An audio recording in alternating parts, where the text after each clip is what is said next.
few questions for us today. Right. And let's see what we got. First one up. Arturo, what does your warm-up consist of the next day after a hard show or a run of shows? Do you stick with what we've done together in the past, or do you try new things? The day after? Or Yeah, after the day after a hard show, what kind of a warm-up routine do you have, or do you have one? The same one I have the day before. Yeah? What's Yeah. that, basically? I would basically do the Maggio. Maggio. Warm-up.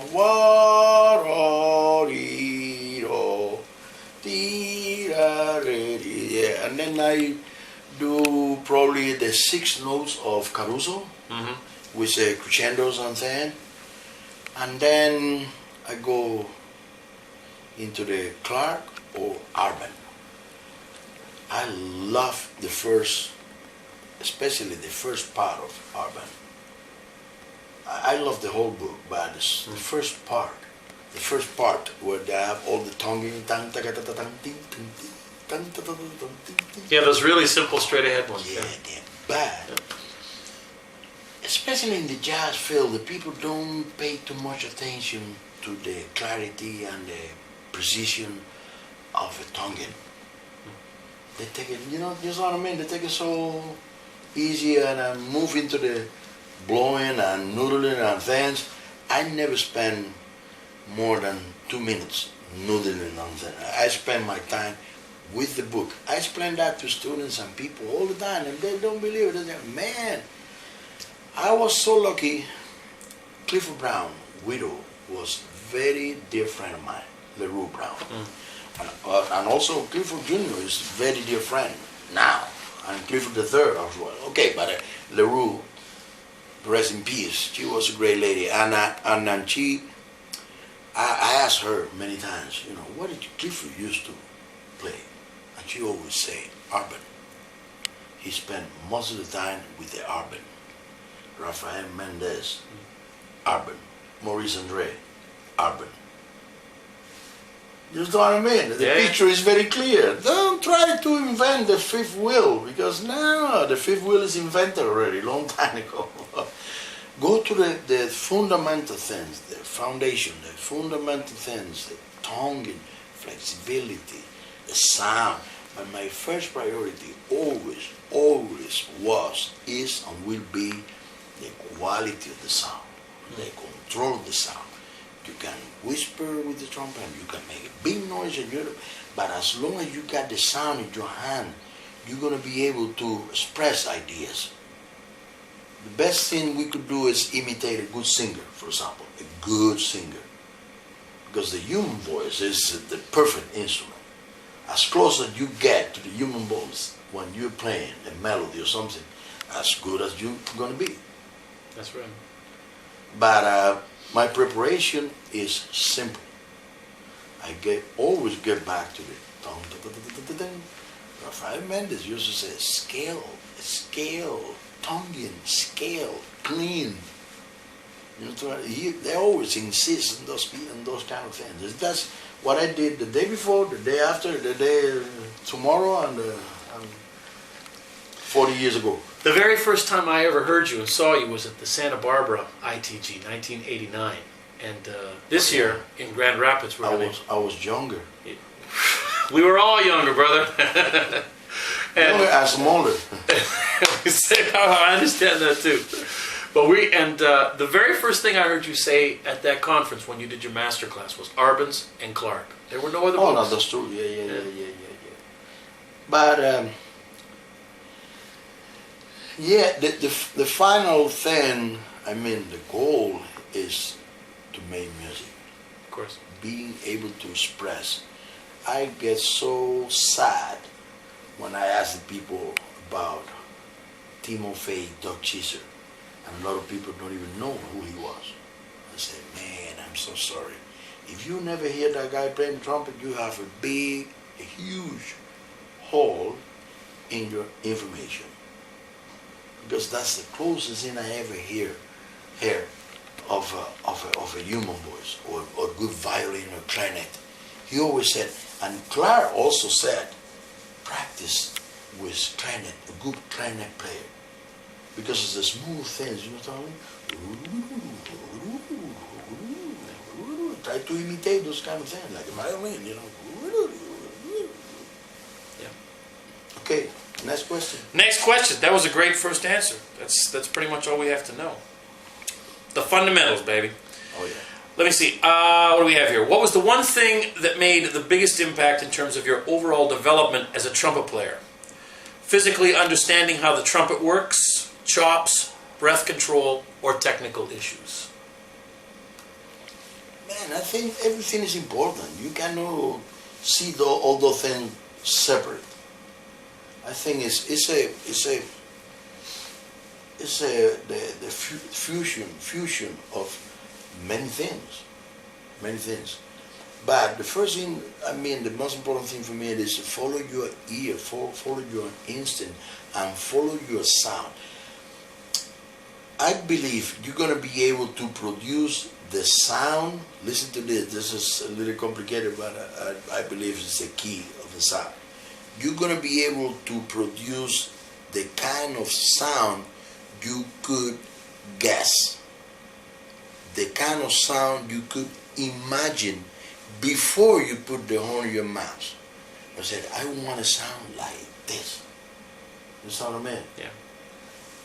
Some people, sometimes, okay, it's easy for me to get a horn and play some notes or something, like with the same kind of, let me read the horn. That's just easier. He's going to bring a horn.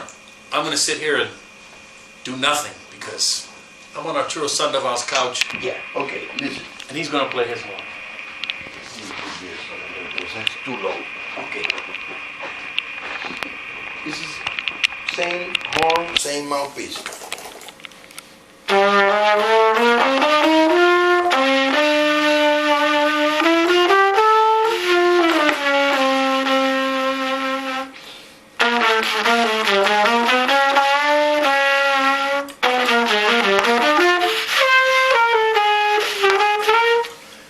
Let me put the water out.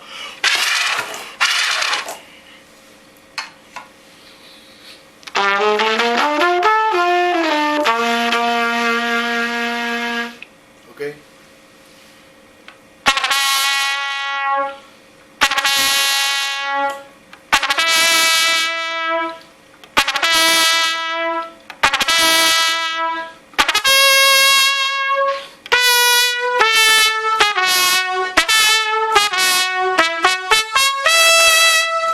Etc.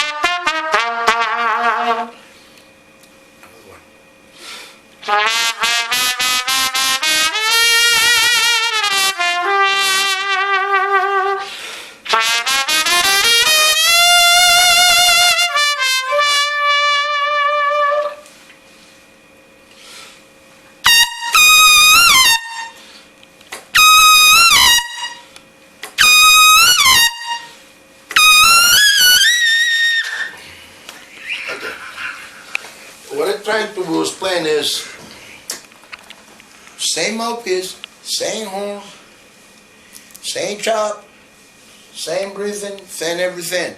The sound is inside your head. You know what I mean? Talking about that what you have to do to switch and sound differently is internally. It's not have nothing to do with the horn or a technique or something. It's what you want and the way you want to sound. Yeah. Something my teacher in Juilliard talked about all the time, which was to try to sound, well, you said it already, sounding like a singer, having imagination, not trying to sound like a trumpet player necessarily. Melody.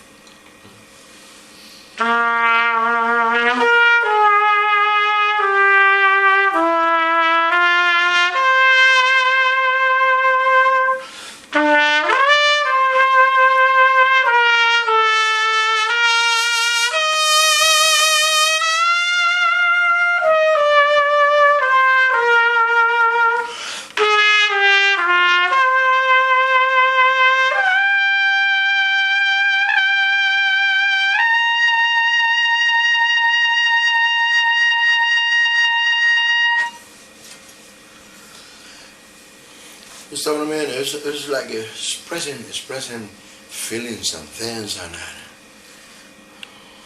another question. I don't really think there are any other questions. I think you covered pretty much everything right there. Okay. Oh man. You know what? We don't even need questions. I have a question for you. It's my Tip Tuesday. I get to ask you any question I want. And go ahead. Be careful. Be careful. I'll bring you a shot. I'll bring you a shot. No, that covers everything. I don't think there's anything else that would really need to be demonstrated on the trumpet, Arturo. Your imagination is incredible. Tell me, especially for younger players coming up, not only, it's not a question of how many hours you practice when young, but how. How did you practice in terms of the hours? What were you thinking about? Because in the time I get to spend with you, one thing I know about you is you are a person that lives in the moment.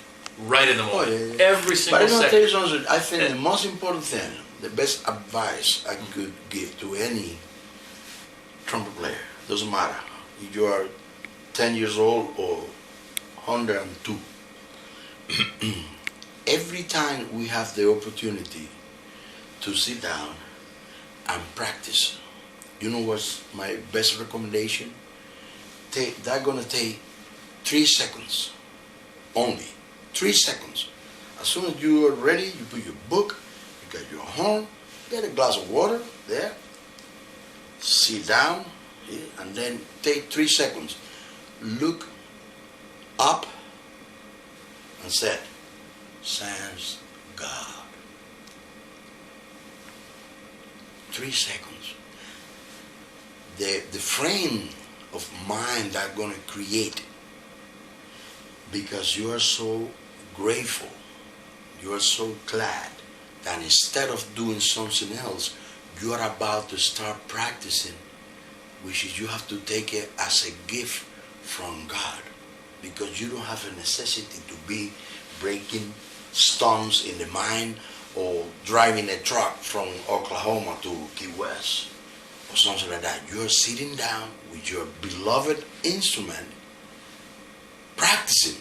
What for? To get better. You understand what I mean? And that really, you're gonna be so happy that the result you're gonna have from your time spending with your gonna be a lot more productive, because you are senseful. You understand what I mean? You are really having good time. And then you're going to be so focused and concentrate in what you're doing. And that's very important too. When you're practicing, forget about other stuff or your preoccupation about any other thing. You have to take a break there. And your mind have to be there 100%. Concentrate in what you're doing. That's the best tip ever. And you must be in love with music. Don't ask me, I think it was Mario who used to say that, "Baby, don't ask me for money. I cannot help you in that matter." Don't think about the business side of the career, because that don't help you at all. The best thing is enjoy the music. Be so happy you're doing something to improve your playing, to be a better musician.